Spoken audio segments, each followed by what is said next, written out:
Wait, এই ছোট লোকের বাচ্চা, তোকে এখানে বসে খাওয়ার অনুমতি কে দিয়েছে? বাবা, এসব কি? এই ছোট লোকের সামনে বসে আমি খাবো না বাবা। এই ছোট লোক যদি এখানে বসে খাই তাহলে আমি এই টেবিলে বসে খাচ্ছি না, আমি চলে যাচ্ছি। কোথায় সই করতে হবে? এই যে বাবা, জি। দাঁড়ান বাবা, আপনি ওই কাগজে সাইন করবেন না। কেন করবো না? ওটা কোনো ডিপিএস এর কাগজ না।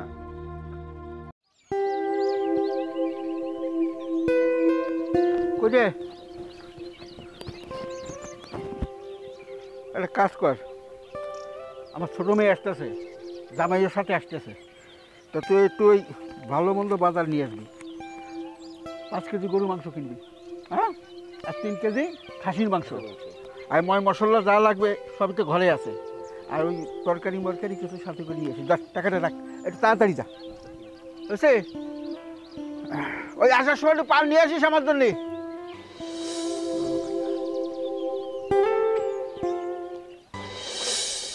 আসসালামু আলাইকুম। আব্বু, তুমি কেমন আছো? ভালো আছি।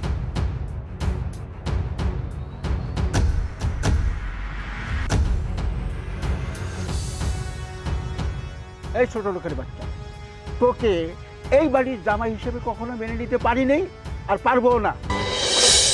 এই ভারিয়া, আমি তোকে একা আসতে বলেছি, এই ছোট লোকের বাচ্চাটাকে সাথে আনছিস কেন? বাবা, তুমি কিন্তু দাওয়াত করে ডেকে এনে আমার স্বামীকে চরমভাবে অপমান করতেছো। হ্যাঁ, দাওয়াত করেছিলাম, আমি তোকে আসতে বলেছিলাম, কিন্তু এই ছোট লোকের বাচ্চাটাকে সাথে নিয়ে আসতে বলিনি। শোনো বাবা, আমি আমার স্বামীকে ছাড়া কোথাও যাই না, আর ও আসতে চাইনি, আমি ওকে জোর করে নিয়ে আসছি।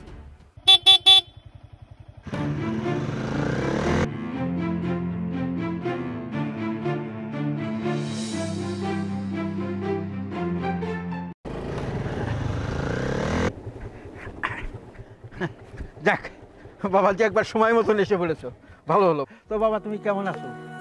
জি বাবা, আলহামদুলিল্লাহ খুবই ভালো আছি। ওই রাস্তাঘাটে তো কোনো অসুবিধা নেই আসতে? না বাবা, তেমন কোনো সমস্যা হয়নি। যাক যাক যাক। এই আরে তুমি বাবার জন্য যেগুলো নিয়ে আসছো এগুলো বের করো না কেন? বাবার হাতে দিচ্ছ না কেন? আমার জন্য আবার কি এই এনেছে? না বাবা, রাহুল দেহি। তোমার জামাই ঢাকা শহর থেকে সবচেয়ে বড় মার্কেট থেকে তোমার জন্য এটা নিয়ে আসছে। আচ্ছা বলতো, জামাই এইগুলো আনার কি দরকার ছিল? আরে আমার জামাই এসেছে, তাতে তো আমি খুশি হয়েছি। ঠিক আছে বাবা, চলো চলো ভিতরে চলো, দেখো দিন। তোরা আয়।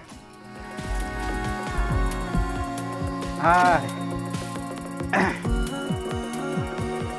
এই দেখ, চেয়ে দেখ, আমার জামাই ঢাকার বড় মার্কেট থেকে আমার জন্য শাল নিয়ে আইছে, আর তোরা কি এনেছিস? আইসিস তো খালি হাতে। বাবা, এই ছোট লোকের বাচ্চাকে কেন এখানে ডেকেছেন? কি নোংরা পোশাক এখানে পরে আসছে, আর সেই সমাজের সাথে আমাদের চলতে হবে? আচ্ছা বাবা, তোমার কি কোনো কাণ্ড জ্ঞান নাই? ওদেরকে তুমি কেন ডেকেছো? ওদের গায়ে থেকে দুর্গন্ধ আসতেছে। শোন শিলা, মুখ সামলে কথা বল, আমি তোর বড় বোন আর ও তোর দুলাভাই। এই ছোট লোকটাকে আমি কোনোদিনও দুলাভাই বলবো না। তুই এমন একটা ছেলেকে বিয়ে করেছিস পরিবারের বিরুদ্ধে, যে কিনা আমাদের পরিবারের কাজের লোক হওয়ার যোগ্যতা রাখে না। ঠিকই বলেছেন, আমি আপনাদের বাড়ির কাজের লোক হওয়ারও যোগ্য না। আমি একটা জিনিস খুব ভালো করেই বুঝলাম, আপনারা মানুষের টাকা পয়সা আর শরীরের পোশাক দেখে মানুষকে সম্মান করেন, কিন্তু এই পোশাকের আড়ালেই যে মুখোশধারী শয়তান লুকিয়ে থাকে এটা আপনারা দেখেন না। আপনাদের প্রচুর টাকা পয়সা আছে, কিন্তু আপনারা মানুষকে সম্মান করতে জানেন না। এই, কাকে সম্মান করবো? তোর মতো একটা ছোট লোককে? প্রশ্নই আসে না।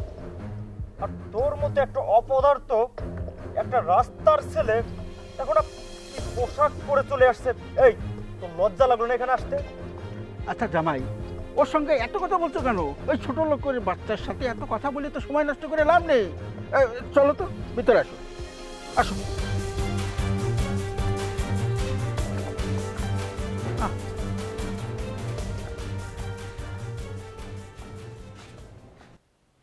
চলো, এখানে আর আমরা 1 সেকেন্ডও থাকবো না। যেখানে আমার স্বামীর কোনো সম্মান নাই সেখানে আমি 1 সেকেন্ডও থাকতে চাই না। চলো। তুমি এত রাগ করতেছো কেন? আমি ওদের কথা কিছু মনে করিনি, আর আমি এত তাড়াতাড়ি হেরে যাওয়ার মানুষ না। এত অপমান হওয়ার পরেও তুমি এই বাড়িতে থাকতে চাচ্ছ? আরে যে যাই বলুক আমার কিছু মনে হবে না, তুমি শুধু আমার পাশে থেকো, বুঝতে পারছো? চলো, যেহেতু এসেই পড়েছি আর যাওয়ার দরকার নেই, চলো। আচ্ছা চলো।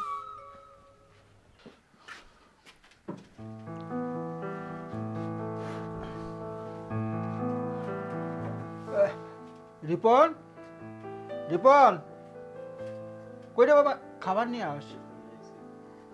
রাখ। শিলা, শিলা, জি বাবা। মামনি আসো, খেতে আসো। যাও, বাবার কাছে বসো। বসো বাবা। মারিয়া কোথায়? মারিয়াকে ডাকলি না? মারিয়া, মারিয়া, আসো মা, এদিকে আসো।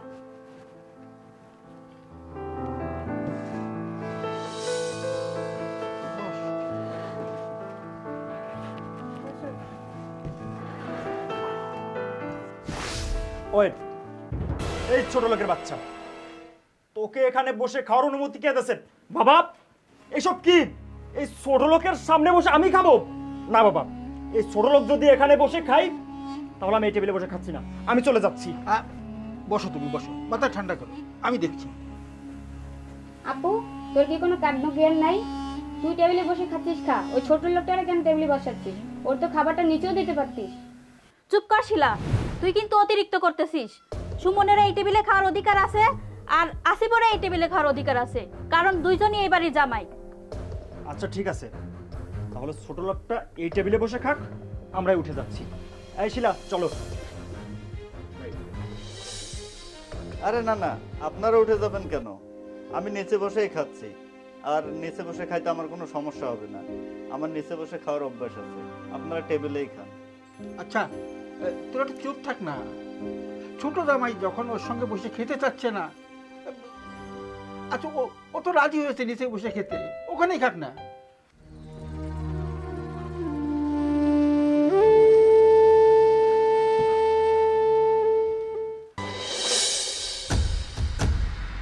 তুই আমার জামাইকে অপমান করতেছিস না? আমার জামাই ভদ্রঘরের সন্তান, এর জন্য সবকিছু চুপচাপ সহ্য করতেছে। একটা কথা শুনে রাখ, আমার জামাইয়ের কাছে একদিন তোদের হাত জোর করে ক্ষমা চাইতে হবে।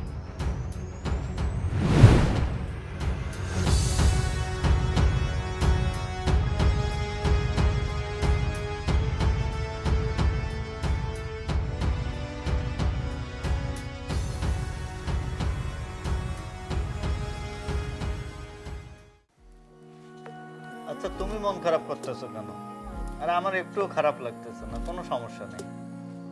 আচ্ছা, তুমি কি মানুষ বলো তো? আমার পরিবার তোমাকে এত অপমান করতেছে, এত কিছু বলতেছে, তুমি সব মুখ বুজে কেন সহ্য করতেছো? চলো আমরা এখান থেকে চলে যাই। শোনো, তুমি যতদিন আমার পাশে আছো ততদিন আমার কিচ্ছু মনে হবে না। যত অপমান করুক, যাই কিছু করুক না কেন, তুমি পাশে থাকলে আমার এগুলো কিচ্ছু মনে হবে না। একে তো আমরা গরিব, তার উপর তোমার পরিবারকে না জানিয়ে বিয়ে করেছি, ওরা তো একটু অপমান করবেই, এটাতে আর মন খারাপ করে চলবে না। তুমি একদিন দেখবে আমি ঠিকই ভালোবাসা দিয়ে তাদের মন জয় করবো, বুঝছো? তুমি শুধু সবসময় আমার পাশে থেকো। আচ্ছা, সেটাই যেন হয়। আচ্ছা চলো এখন আমরা ঘুমোতে যাই।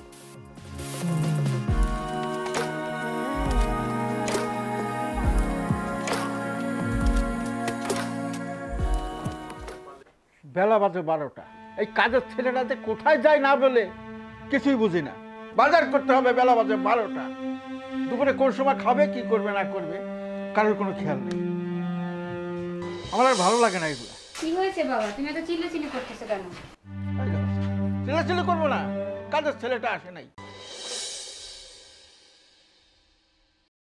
আচ্ছা বাবা, চিল্লাচিল্লিটা করবো না কেন বলো তো? বেলা বাজে 12টা, এখনো দুপুরের বাজার করা হলো না, আর এই কাজের ছেলেটা কোথায় যায় একবার বলেও জানা হলো না। আরে বাবা, এতে টেনশন নিয়ে আর কি আছে? আপনার বড় জামাই দিয়ে বাজার করে নিতে পারেন। বাবা, তুমি তোমার বড় জামাইকে বাজারে পাঠাও আর বড় মেয়েকে রান্না করতে বলো, তাইলেই তো হয়ে যায়। চুপ কর শিলা, আমার জামাইকে কি তোর এবারই চাকর মনে হয়? যখন যা খুশি তাই বলবি। আরে তুমি তো রেগে যাচ্ছ কেন? সমস্যা নাই, আমি বাজারে যাব বাবা। আমাকে টাকা আর বাজারের লিস্টটা দিয়ে দেন। এই তো কাজের ছেলের মতো কথা বলছো। বাবা, বাজারের লিস্টটা দিয়ে দাও, আর একটু হিসাব করে দিও কিন্তু। ঠিকই বলেছো, বাজার তো ওই আনতে পারে। আচ্ছা, আমি টাকা দিয়ে দিচ্ছি। এই নাও, এখানে টাকা আছে আর বাজারের লিস্ট আছে। ঠিক মতন বাজার করে আনবা, ঠিক আছে? এই শোন, আমার জন্য কিন্তু 1 প্যাকেট ব্যঞ্জন সিগারেট নিয়ে আসিস, আর টাকা পয়সা কিন্তু হিসাব করে এনে ফেরত দিবি। ছোট লোক, ওর টাকা পয়সা মেরেও দিতে পারিস। দেখেছো বাবা, তোমার ছোট মেয়ের জামাই কত বড় বেয়াদব। তোমার সামনে আসিফকে সিগারেট আনার কথা বলছে। শোন মা, বর্তমান যুগে এগুলা মনে করার কিছু নেই। আরে বর্তমান যুগে তো বাপ ছেলে একসাথে বসে মদও খায়, এত কিছু মনে করলে চলবে? ঠিকই বলেছেন বাবা, বর্তমান যুগের বড় লোকের ছেলেরা বাপ ছেলে একসাথে বসে মদও খায়, কিন্তু আপনি হয়তো বা এটা জানেন না, বর্তমান যুগে বড় লোকের ছেলেরাই বাবা মাকে ঘর থেকে ঘাট ধাক্কা দিয়ে বের করে দেয়। বর্তমান যুগে বড় লোকের ছেলেরাই বউ থাকতেও গার্লফ্রেন্ড নিয়ে বাসায় ঢোকে। এই ছোট লোকের বাচ্চা, তোকে এখানে তোর ডায়লগ দিতে বলছে, তোকে বাজারে যেতে বলছে, বাজারে যা, যা এখান থেকে। যাচ্ছি আমি বাজারে, তবে বাবা একটা কথা বলে যাই, কোনটা আসল আর কোনটা মুখোশ এটা সময় হলে ঠিকই বুঝতে পারবেন।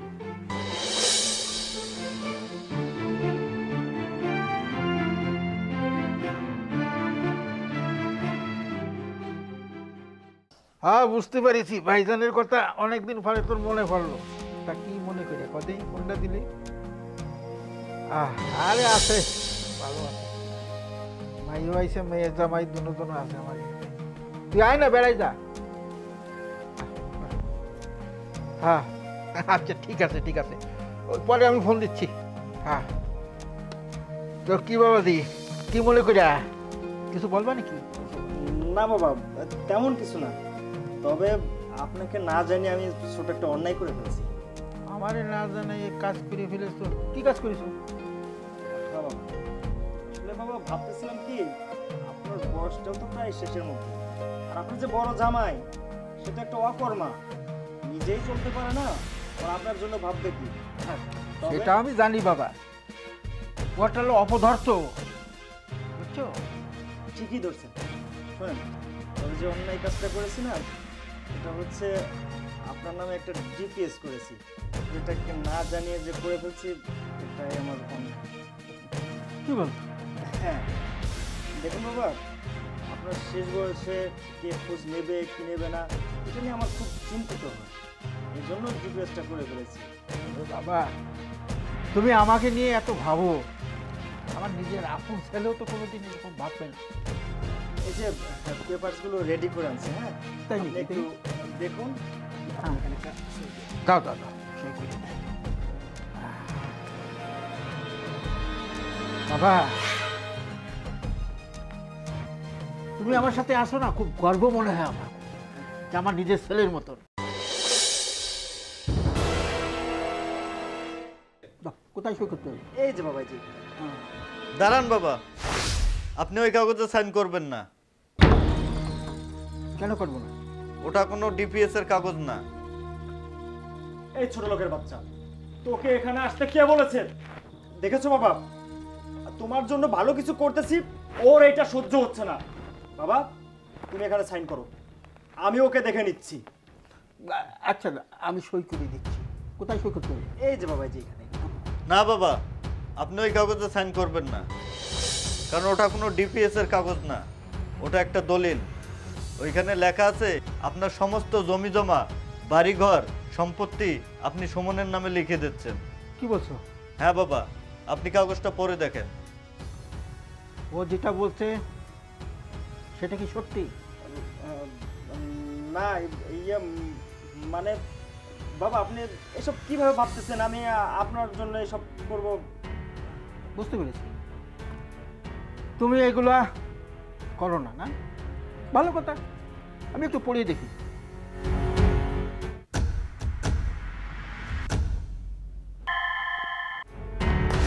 ও তো ঠিক কথাই বলেছে। বিশ্বাসঘাতক, নেব খারাপ, আমার বাড়ির নুন খেয়ে তুই আমার সাথে গাদ্দারি করতে যাচ্ছিস? কি তুই এত বড় ধোঁকাবাজ? তুই আমার বাবার সাথে এটা করতে পারলি? কেন করলি বল বল। ও এখন আর কিছুই বলবে না, যা বলার আমি বলছি। ও একটা মুখোশধারী শয়তান। ওর পোশাকের আড়ালে লুকিয়েছে ভয়ঙ্কর একটা রূপ। ও আসলে বিবাহিত, ওর আরো একটা বউ আছে। ও আপনার মেয়েকে বিয়ে করেছে শুধুমাত্র আপনার টাকা পয়সা আর ধন সম্পত্তির লোভে। হ্যাঁ, আমি সত্যি কথাই বলছি। সেদিন আমি বাজারে যাচ্ছিলাম, হঠাৎ চোখ পড়ল সুমনের দিকে।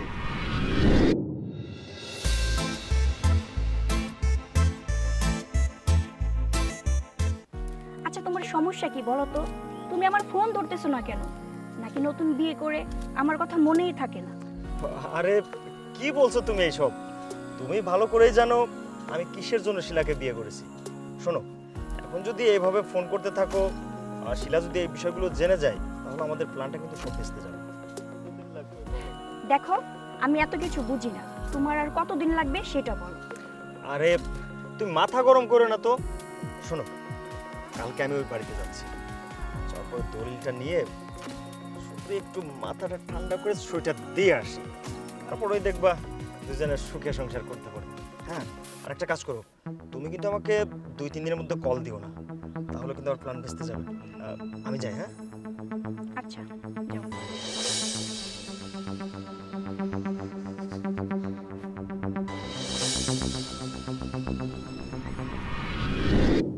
কি তুই এত বড় প্রতারক? তুই এত বড় প্রতারণা করতে পারলি আমাদের সাথে? তোকে আমি বিশ্বাস করেছিলাম, সেই বিশ্বাসে এই মর্যাদা দিলি তুই আমাকে? তোকে আমি পুলিশে দেব। তুই এত বড় ধোঁকাবাজ, তুই এত বড় লুবি, তুই এটা করতে পারলি আমার সাথে? আজকে আমি তোরে খুনি করে ফেলবো। আরে তুমি এত কিছু জানতে? কই, কখনো আমাকে তো কিছুই বলনি। শোনো ফারিয়া, শুধু সুমন লোভী না, তোমার বাবা আর বোন এরাও প্রচণ্ড লোভী। সুমনের টাকা পয়সা দেখে তাকে অন্ধের মতো বিশ্বাস করা শুরু করে দিয়েছে। আমি যদি আগে থেকে সবকিছু বলতাম, তোমার বাবা আর বোন আমার কথা বিশ্বাস করতো না। আমাকে অনেক অপমান করেছে, অনেক গালাগালি করেছে। ছোট লোক, দিনমজুর, অশিক্ষিত, কত কি বলে গালাগালি করেছে। আমি সবকিছু মুখ বুজে সহ্য করেছি। কেন জানো? শুধুমাত্র আজকের দিনটার জন্য।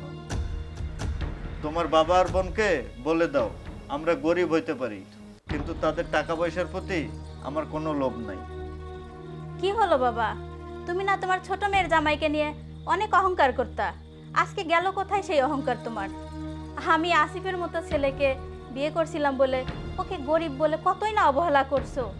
আর শিলা, তুই না তোর জামাইকে নিয়ে কত অহংকার করছিস, আমাদেরকে অপমান করছিস। আজকে কোথায় গেল তোদের অহংকার? আপা, দুলাভাই, এই পশুটার জন্য তোমাদের সাথে আমি অনেক খারাপ ব্যবহার করছি। ছোট বোন হিসেবে তোমরা আমার ক্ষমা করে দিও। বাবা, তোমাকে আমি অনেক অপমান করেছি, অপদস্থ করেছি। আসলে তোমার কাছে টাকা না থাকলে কি হবে? তুমি একজন ভালো বোনের মানুষ। ওর মতো মানুষ নয়, ওর মতো মানুষ নয়। তুমি যদি পারো আমাকে ক্ষমা করে দিও, ক্ষমা করে দিও। আমার কারো প্রতি কোনো রাগ নেই, কোনো অভিযোগ নেই। তবে আমি একটা জিনিস খুব ভালো করেই বুঝলাম, আপনারা ধনী গরিব দুজনকে দুই চোখে দেখেন। যার টাকা পয়সা আছে তাকে সম্মান করেন, আর যার টাকা পয়সা নেই তাকে আপনারা ঘৃণা করেন। একটা কথা মনে রাখেন, টাকার বিছানায় শুয়ে থাকলে মনে সুখ থাকে না। মনে সুখ থাকার জন্য পাশে একজন বিশ্বস্ত জীবন সঙ্গিনী দরকার হয়, আর আমি তা পেয়েছি। যদি কখনো প্রয়োজন মনে করেন, এই গরিবের বাড়িতে আসবেন। আপনাদের জন্য সব সময় আমার দরজা খোলা থাকবে। চলো ফারিয়া। চলো।